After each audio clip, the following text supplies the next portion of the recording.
I almost backed out of my trip to Vietnam. The moment I decided to go, it's like all of these fears began to rush in. I thought about, what if I get lost? What if something bad happens to me? What if I don't understand the language and can't enjoy myself? Or what if I regret going in the first place? It's like all of these things came up, but I moved through that anyway. And I want to share this with you because regardless of if it is that you want to travel to Vietnam or travel somewhere abroad that you're unfamiliar with and you're afraid, or even if this is about any type of fear that you're experiencing in your life, I want to share the steps that I took to move through it because you can apply it to any of these factors that you may be experiencing. So stay tuned. Hey everyone, my name is Crystal Turner.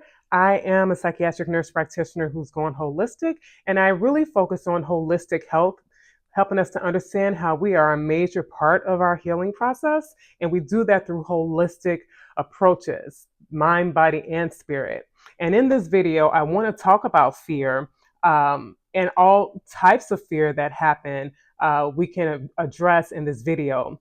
Um, these are the things that tend to stop us from doing what it is we know we want to do in the first place. The things that you know you want to do, but you're allowing fear to block you from having those experiences. This is where we're going to talk about 5 steps that you can take to move through that fear so you can get on the other side and have the experiences that you wanted in the first place. To be in that place to say, I'm proud that I did this. I'm so glad that I did this, that I moved through this fear, because it keeps you in a more empowered state. And it helps you to face the next fear that you'll have in your life, remembering that you've gotten through things before in the past. So let's get started. So the first thing that had to happen for me when I was moving through this fear is, before I even recognized it being a fear, it was a decision I had made. And that decision was I wanted to go to Vietnam. I'd never been there before, but I wanted to go.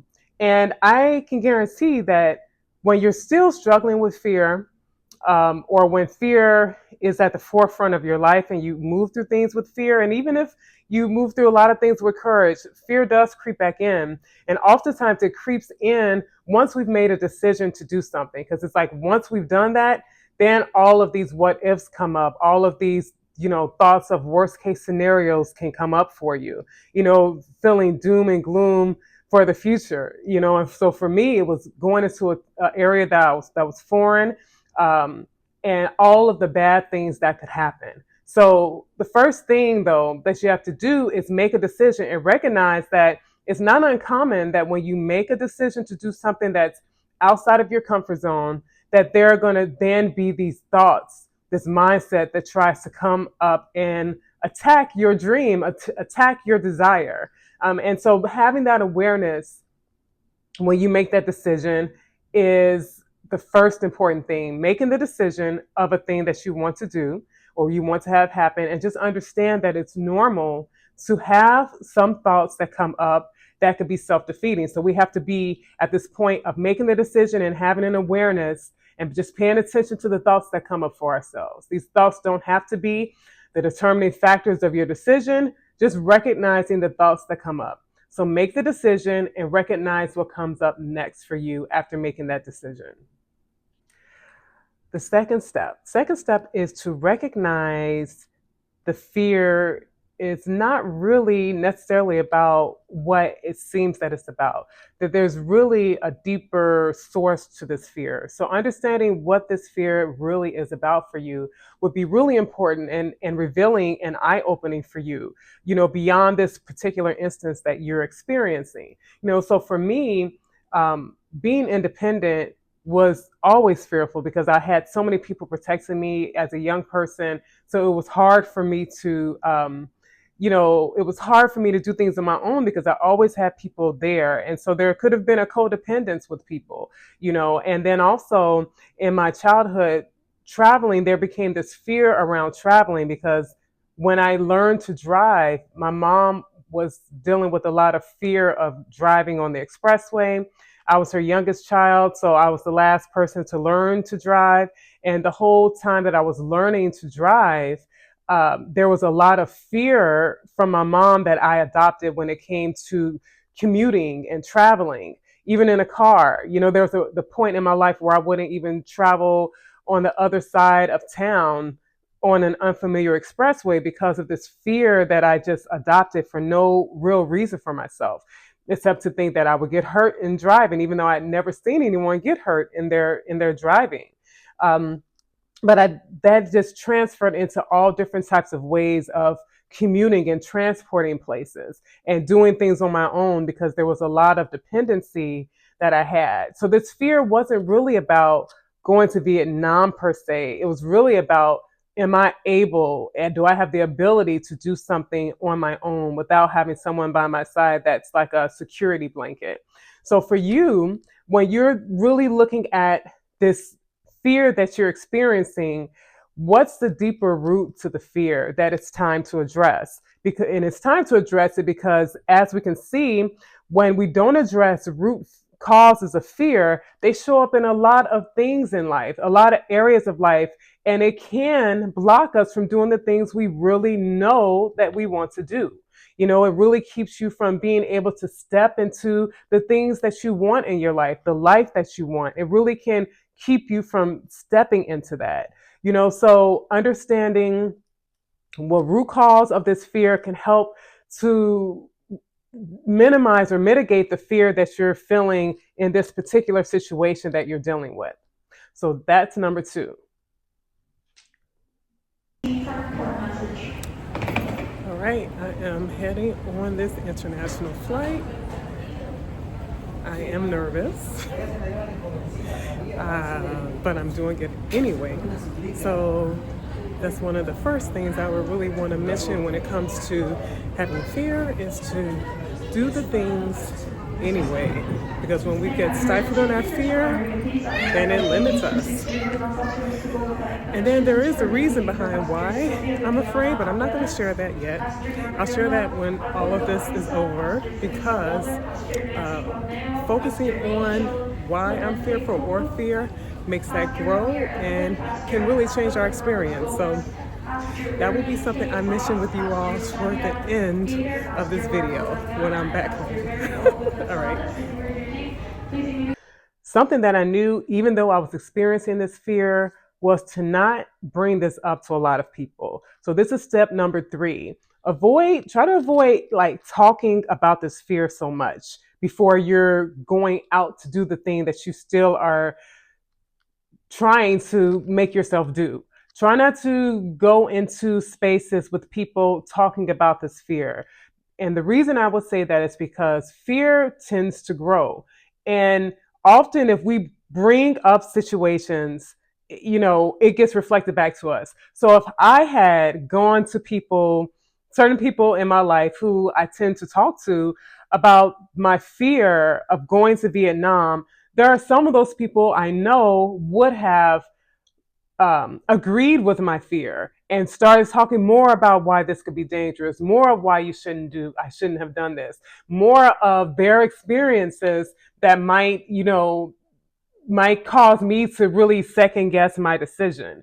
So I knew, even though I was feeling this feeling of being uncomfortable because I was nervous and I was afraid, I knew there were certain people I was not to mention this to. And even beyond this, there are people who, even though I didn't mention this, they brought up some of their concerns. And I had to just say, yeah, I hear you, and leave it at that and not take it any further. Just, give the understanding that I'm not talking about this at this point in time. And so the conversation didn't go any further than that. I didn't open the door and allow that conversation to come in that could, again, lead me to having even more second guessing because of someone else's experiences that are not even my own. And so that's number 3, is to understand that what we focus on does grow. And so if you choose to focus on these emotions and discuss them with people, that's going to become in the forefront of your mind. Hello, if you're still here, I want to say thank you. Thank you for supporting this channel. I would like for you to like and subscribe to this video, like this video, subscribe to this channel. And I wanted to share with you my mission. My name is Crystal Turner. I am a psychiatric nurse practitioner who is going holistic because I know to be whole is to be healed. And in my mission as a person who has worked in psychiatry for over 20 years, there's so much I've learned in that space, but I've learned so much beyond that space too. And I've also learned through my personal experiences. And I want to share those things with you if you're someone who's looking to step into a next level of yourself, a place of healing for yourself. If you're tired of waking up and feeling the dread of the day, rather than being able to feel the joy of your day. If you're someone who is tired of going from 0 to 100 because it's so hard to deal with your anger, or if you're someone who wants to be able to really be a part of life rather than being on the sidelines of life, then I want to support you in that. I have a 1-hour wellness session that I can offer to you to be able to go over, what your goals are for yourself in terms of improving your mental well-being, and how we can strategize with a plan in that hour session to be able to support you in that. So the link to that will be in the comment section, and I look forward to serving you. All right, so number 4 is in relationship to the matter that you are having the fear about. To the degree that you can, do your research, let go, and avoid this idea of being perfect. When I decided to go to Vietnam and I was feeling this fear, what helped me to gain confidence was to do my research. So I researched about safety. I watched videos of other Black people who had gone to Vietnam. I learned about some of the culture. I learned about, some important phrases to learn in terms of Vietnamese language that could help me. Just the simple things like saying hello, saying thank you, making sure that I understood I could have Google Translate on my phone and I could utilize Google Translate. I had an 11-hour layover in Hong Kong, China, and I've heard a lot of things about China with Black people and their experiences, but I had to do my research, and there are areas of China where people, if Black people can go and they can really feel ostracized, or it's like the people have never seen a Black person and they will take pictures of you and touch you and just, you feel like some type of spectacle, that people are looking at. Of course, that would be uncomfortable. But what I had to do is do my research on that. And so I came to realize that yes, I'm going to China. If I'm not comfortable being out walking around in Hong Kong, first of all, I'm in the international airport. So if we think about that international, that means people of all nationalities come through that airport. And for me, because I was doing an 11-hour layover at night, I wouldn't have been out and about because there would be nothing open. So I had to do my research about that, research that I'd be in an international airport and understand, that there are people of all nationalities that come through that airport. I did my research on, for these 11 hours, what was I going to do? So I reserved a lounge to be in. These things I was able to do because I researched it, and it made me feel much more comfortable as I went out and started my travel journey. I knew these things. I planned these things in advance, and it helps me to be more prepared for this travel. Now, keeping in mind that we can't plan anything 100%. There are some things that we then have to take into trust in ourselves. And I love to say trusting that the universe is a friendly place, that we'll be protected, and that we hold that energy in us as we move through any kind of thing that we're dealing with in life where we're feeling fearful. So that's number 4. And number 5 is to make sure that as you're doing the things that you're doing, you're celebrating your wins as you're going along this process, especially the small ones, because they're what's leading you to the bigger ultimate goal of what it is that you're looking to do in the first place. So I celebrated my wins. I celebrated the research that I did that helps me to feel more confident. And when I say celebrated, I thought about myself and thought how proud I was of myself. And then when I reserved the room, the my lounge at the airport. I was proud of myself with that. When I walked through the airport, I made sure that when I saw other Black people, I put it in my mind to think of them as like a royalty of people that I just held in my mind to keep me to recognize that I'm right there. This was something I did. And when I did that, I felt really good about the fact that I thought to do that. That was one of those things where I had to just trust myself in the moment. It wasn't something I planned for, but I recognized when I did it and I recognized how it made me feel. And it took me out of the state of fear and it put me in a space of power. And I recognized that and I acknowledged that within myself, and as I continue to go there and, get on the plane, at the airport where I'm at, because it's a big airport. And that's another thing that could have made me afraid is, oh, I don't like this airport because it's so big. But once I navigated through that airport, internally, I congratulated myself on it, or I gave myself props for it. And then when I got to the Hong Kong airport, reserved my space, used their lounge to do all the things. Then I, sat and I thought, this wasn't so bad. When I was in the Hong Kong airport, when I put myself in this space, when I was in the lounge, there was a woman, an Indian woman who lived in South Africa, who asked to sit at the table with me, and we had a beautiful conversation. So I didn't have any negative experiences. That I actually ended up having a very beautiful experience in a conversation with someone who I had never met, and got insights from them just about South Africa, another place that I would like to visit. And then once I got on that plane that took me to Vietnam, as I sat on the plane, I really thought to myself, like, wow, you're on your way here. And then I had all of my transportation set up from the airport to the hotel. What it gave me in the end was confidence. When I came back after all of that fear, it gave me confidence to be able to recognize that I am able to do something. And now that I've done it, I'll do it again. And so this fear won't hold me down. I recognize fear and understand that there are ways to move through fear. So really keep in mind these steps that I talked about to you. And let me just review them. It is to make the decision. Before we can have any experiences, we have to be open to the thing that we want, even if it scares the living lights out of us. we have to still make the decision to do something that's different, that's outside of our comfort zone. Congratulate yourself for thinking beyond the mundane and the day to day, if that's what you're doing. So it's first making the decision, then it's recognizing what this fear that you're experiencing is really about, what is the root cause of the fear, and then it is avoiding the feeling of fear by avoiding having conversations about this fear because we don't want to feed it. And then number 4 is to do your research, because that's going to be a very important part that helps you to feel empowered.